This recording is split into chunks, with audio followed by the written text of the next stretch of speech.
Olá e bem-vindos ao Falando de Mercado, uma série de podcasts trazidos semanalmente pela Argos sobre os principais acontecimentos com impacto para os setores de commodities e energia no Brasil e no mundo. Meu nome é Gisele Augusto, repórter de grãos e fertilizantes da publicação Argos Brasil Grãos e Fertilizantes. No episódio de hoje, converso com Eduardo Monteiro, Country Manager da Mosaic Fertilizantes no Brasil, sobre o mercado de fertilizantes.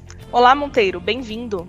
Olá, Gisele, muito obrigado pelo convite, é um prazer enorme estar falando com você e com todo o seu público da Argos, um público qualificado, e hoje eu vou ter aqui um prazer e uma honra enorme de poder falar um pouco sobre o mercado. O prazer é todo nosso, Monteiro. Começando com o panorama do mercado de fertilizantes em 2023-24, temos visto uma menor liquidez, negócios em ritmos mais devagar, uma vez que os preços baixos de soja e milho também desestimulam o produtor a comprar insumos. O que você espera para a sequência do ano? A gente pode esperar que o mercado rode mais volumes em algum momento? Olha, primeiro acho que a gente tem que desmistificar um pouco essa questão do mercado estar num ritmo maior, menor, ou até esse pessimismo generalizado, Gisele, porque de fato, quando você leva em consideração soja e milho, respondem por 60% do mercado de fertilizantes. Os outros 40% estão concentrados em cana, em algodão, em café, hortifrutis, que no geral são culturas que vão muito bem. Quando você olha, e isso a gente não tem estatística oficial, mas são estimativas e leituras de mercado que nós temos, o que o mercado já andou este ano, comparado com o ano passado, neste momento, a gente está muito próximo. No ano passado a gente estimava que o mercado tinha rodado 55% no seu total, esse ano está perto de 50% já. Houve uma intensificação dessa movimentação ao longo das últimas 5, 6 semanas. A explicação inicial é que, principalmente quando você olha o lado do grão, foi uma relação de troca muito favorável para o cloreto, que puxou esse mercado fortemente. Como reflexo disso, a gente também observou essa demanda forte, propiciou até um fortalecimento do preço do cloreto de potássio nesse período, nessa janela de 4, 5 semanas. A gente já observou que os preços em algum momento chegaram na casa de 265, 270, hoje já estão superiores a 300, 310, 315. Então eu diria que, olha, nesse momento, as coisas estão muito próximas do que estavam no ano passado. O que você tem, sim, é um humor, e é uma coisa que a gente tem que respeitar muito por parte do agricultor, que tem o seu nível de rentabilidade muito impactado. Esse nível de rentabilidade foi impactado porque os preços de soja e milho se corrigiram, e é claro que isso acaba contaminando todo o mercado. E aí eu volto de novo à sua questão do andamento de mercado. O cloreto já andou bastante, e a gente, no fósforo, quando a gente pensa em grãos, o fósforo ainda está um pouco atrasado. Por quê? Porque o agricultor acredita que a correção do fósforo poderia acontecer na mesma proporção que aconteceu no cloreto. Só que essa dinâmica dos mercados globais, que vocês navegam e conhecem muito bem, fertilizante tem seu preço ditado pelo mercado internacional. E hoje o preço do fósforo ao redor do mundo é substancialmente superior ao preço praticado aqui no Brasil. E pensando no Brasil, onde nós temos um mercado que importa 80% do que consome, a gente não vem enxergando essas correções de preço. O mercado não vem mostrando isso. E aí existem algumas perspectivas. O agricultor, para essa decisão, ele ainda pode esperar um pouco, não existe motivo de pânico. Que a gente tem que tomar muito cuidado são com os gargalos logísticos, mas nesse compasso de espera, ele espera ver o que vai acontecer com a China, e a China a gente tem indicativos que não temos um upside em termos de volumes adicionais, comparando com o que foi o ano passado. A gente, nesse momento, também não está enxergando uma correção drástica no Brasil de preços de fósforo, em função das diferenças em relação aos mercados internacionais, na Ásia, na América do Norte. E nesse compasso de espera, talvez no fósforo a gente tenha um nível de percentual um pouco maior do que deveria. As outras culturas, elas vêm puxando bem, e com isso, quando você olha a média Brasil, a gente está muito próximo. Soja a gente está um pouco mais atrasado, sim. Eu diria para você que em anos anteriores a gente tinha algo em torno de 60% do mercado andado para soja, e este ano a gente está com 47%, 48%. mas enfim, também não é um gap muito grande. Outro ponto importante que a gente coloca é que, eventualmente, esses potenciais atrasos, eles podem, em algum momento, aí, gerar gargalos logísticos importantes no pico de entregas. A gente não tem uma logística ainda 100% preparada para absorver uma concentração muito grande, então isso pode acontecer. Quando a gente olha os níveis de estoques de fertilizantes no Brasil, eles estão bem equacionados de uma forma geral. Eu diria que no fósforo talvez seja um ponto fora da curva, a gente está com um pouquinho a menos, e esse pouquinho a menos, né, não é nenhum ponto de corrida. Para preços, é muito mais justificando o que eu acabei de explicar para vocês aqui em relação a diferenças de preços globais, mas esses estoques bem equilibrados indicam que, se esse pequeno atraso persistir, a gente talvez tenha gargalos logísticos importantes aí que a gente vai ter que administrar. Eu gostaria até de aproveitar, você comentou sobre a questão dos fosfatados serem os mais atrasados, a gente tem esse momento em que ainda dá para o agricultor esperar mais um pouco para tomar uma decisão. Internacionalmente, a gente tem visto uma queda forte nos preços de DAP no CFR Índia, que acaba sendo um pouco de um balizador para o mercado brasileiro, e também uma expectativa de como as cotas da China foram divididas em períodos, de que o maior volume de oferta chinesa venha justamente no período ali entre maio e setembro, né? Vocês acreditam que a junção dessa queda na Índia e de uma maior oferta a partir de maio pode ter algum impacto nos preços de fosfatados agora, a partir desse momento? Olha, quando você olha primeiro da janela chinesa, a janela chinesa, a sua pergunta é perfeita no sentido de que eles alocam um volume maior para essa janela de maio a setembro. Mas quando você compara este volume com o mesmo volume disponibilizado no ano passado, ele é igual ou menor, ele não aumenta. E aí, quando você olha a situação do estoque brasileiro, que é menor do que o ano passado no fósforo, não é um fator que, de alguma forma, a gente entende que vai aliviar substancialmente a situação de preços no Brasil. Aí, falando um pouco da Índia, e aí eu falaria da Ásia de uma forma geral e também da América do Norte. Essas correções vêm acontecendo, mas não foram suficientes ainda para balizar totalmente os preços do mercado internacional com o mercado brasileiro.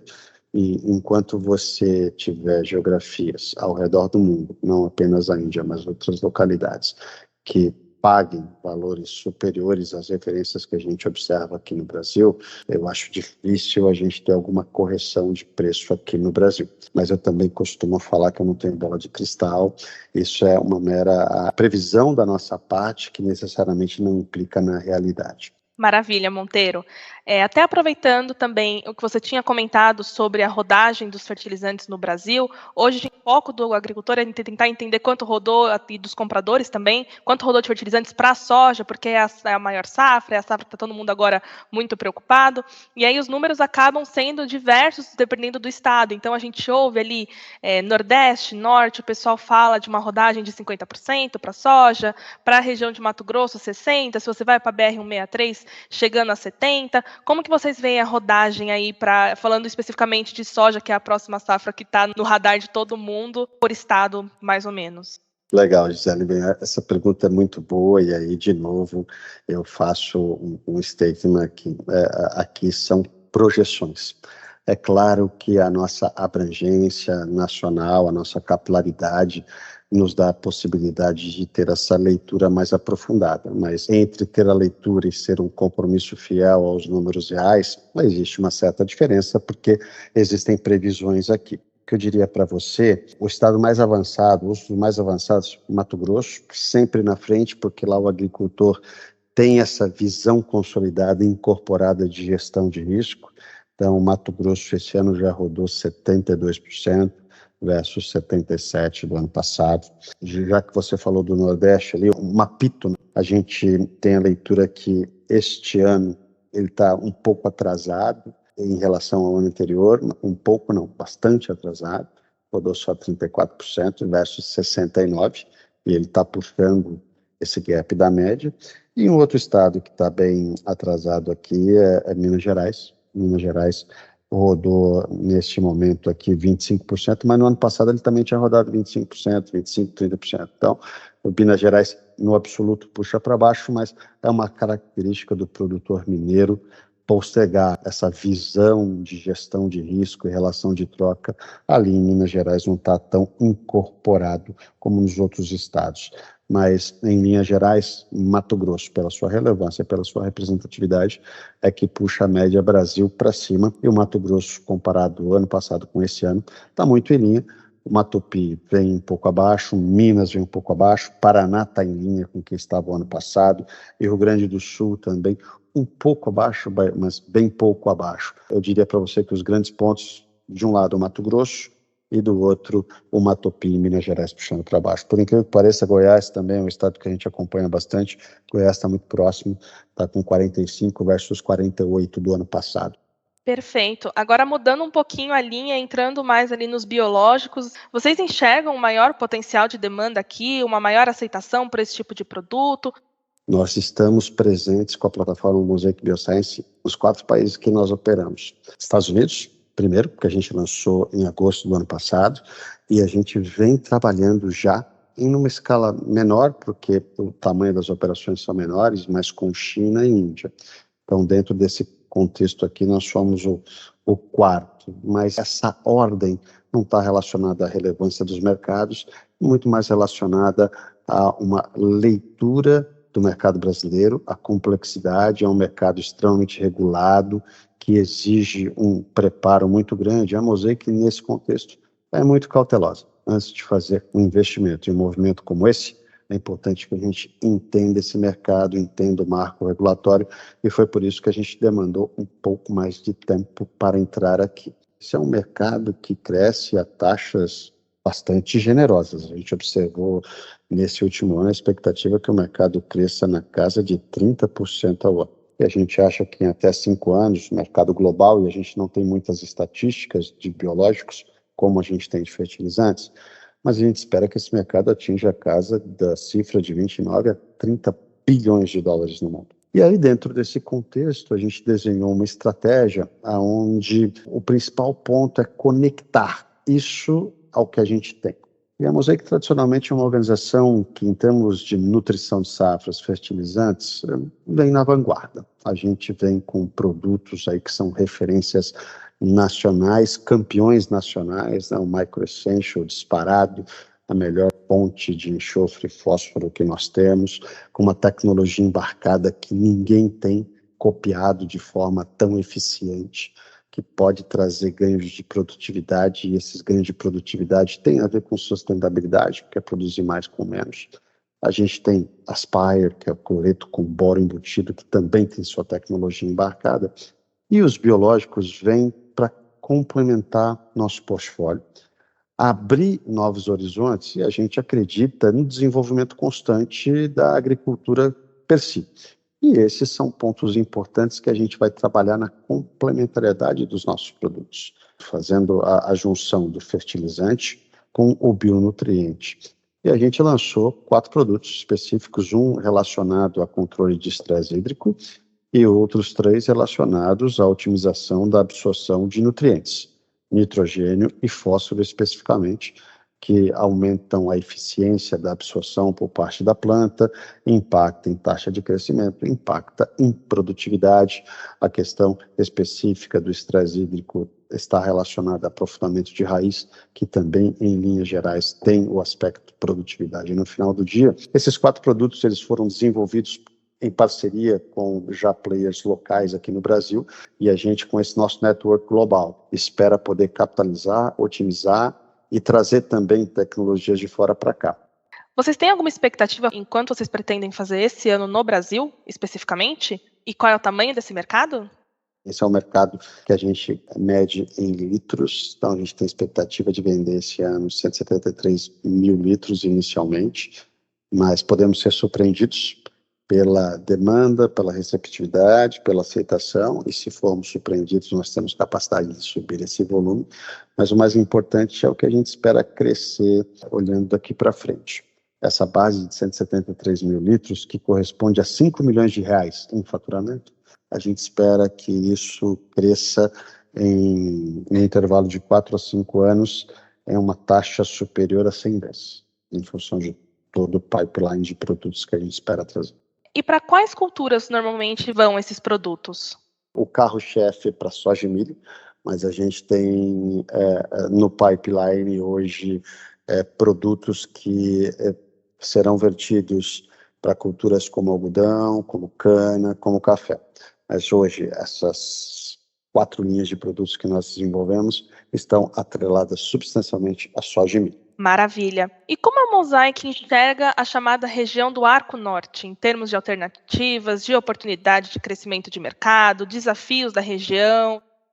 E eu diria para você, quando você olha as taxas de crescimento, e aí eu vou limitar, eu vou ir um pouco para o Matopiba. Matopiba, enquanto o Brasil cresce em fertilizantes, na média, nossa expectativa é 2% ao ano, varia de ano para ano, mas essa é a média, a gente espera que lá cresça no mínimo o dobro, 4%. Essa região do Matopiba é uma região que precisa ser ainda desbravada, em termos de ter um parque fabril local importante, porque hoje você tem os polos produtores que atendem de São Luís, e aí você desce com o produto, vai para o Vale do Araguaia, Maranhão, Tocantins, Piauí. E Luiz Eduardo Magalhães, parte pode vir dali, mas grande parte vem também via o polo de Candeias. E o que a gente anunciou aí no ano passado foi a construção de um dos complexos mais modernos de mistura no Brasil, onde a gente planeja investir ali 400 milhões de reais, numa fábrica com capacidade de 1 milhão de toneladas, onde teremos uma integração, aproveitando-se do desenvolvimento logístico com o Porto de São Luís, via ferrovia, mais de 900 quilômetros totalmente integrados, saindo do porto, indo até a nossa planta, saindo do vagão, via correia transportadora, produto colocado na misturadora para ser preparado e entregue ao agricultor. A gente está fazendo isso em Palmirante, no Tocantins, que é um hub logístico importante, que vai receber soja para ser exportada. Então a gente vai se aproveitar da logística reversa, trazendo o fertilizante e podendo usar também da logística regional, entregando o fertilizante para esses principais polos. E com isso a gente consegue fixar a nossa presença, que era uma presença menor via São Luís, nessa região do Matopiba. Então, a gente vê essa área com bastante otimismo, a gente entende que, do ponto de vista estratégico, essa nossa planta complementa a nossa presença geográfica no Brasil e nos traz aqui uma vantagem competitiva importante para continuar atendendo os agricultores de uma forma competitiva, eficiente, ajudando o agricultor brasileiro na sua jornada. Aproveitando que você comentou ali de Palmeirante, no Tocantins, como está a unidade de mistura, armazenagem, distribuição, com os volumes? O que você pode comentar nesse sentido? Bem, a gente começou a obra já está em estágio bastante avançado. A gente espera já expedir produtos este ano. O complexo de mistura não vai estar pronto ainda, a gente tem um escalonamento, a gente espera que até 2026 a gente esteja utilizando o complexo 100%, mas esse ano a gente já começa uma pequena escala, vendendo elementos simples, aproveitando-se da integração logística, descendo com trem, descarregando em Palmirante e entregando para os nossos clientes, e gradativamente a gente vai crescer de forma que ao final de 2026 a gente venha utilizar a nossa capacidade plena naquela região. E você pode comentar também um pouquinho sobre o Complexo Industrial de Taquari e Vassouras, em Rosário do Catete, em Sergipe? Qual a capacidade de produção atual, os planos para os próximos anos? A gente anunciou recentemente aqui um investimento importante na ordem de 1,2 bilhões de reais, no sentido de estender a vida média útil da mina. Se eu não me engano, essa vida média útil a gente está estendendo até 2033. Dentro desse contexto aqui, é uma mera estimativa. Isso sempre também tende a se alargar um pouco mais. Cloreto é um produto em que o Brasil é altamente dependente, como no fertilizante de uma forma geral. O Complexo Taquari e Vassouras é o único site produtivo no Brasil, então isso é um investimento relevante e importante e traz segurança para o agricultor brasileiro daquela região, que nós temos, pelo menos naquele contexto ali, uma fonte local importante. É um complexo que produz na casa de 400 a 500 mil toneladas de cloreto por ano. O consumo do Brasil é muito maior, acima da casa dos 12 milhões, mas de qualquer forma, dentro da escalabilidade econômica que a gente tem, é um site que a gente vem fazendo investimentos relevantes e importantes para que a gente assegure a manutenção dos volumes produzidos lá. Muito obrigado por todas as informações, Monteiro. Esse e os demais episódios do nosso podcast em português estão disponíveis no site da Argus em www.argusmedia.com/falando-de-mercado. Visite a página para seguir acompanhando os acontecimentos que pautam os mercados globais de commodities e entender seus desdobramentos no Brasil e na América Latina. Voltaremos em breve com mais uma edição de Falando de Mercado. Até logo!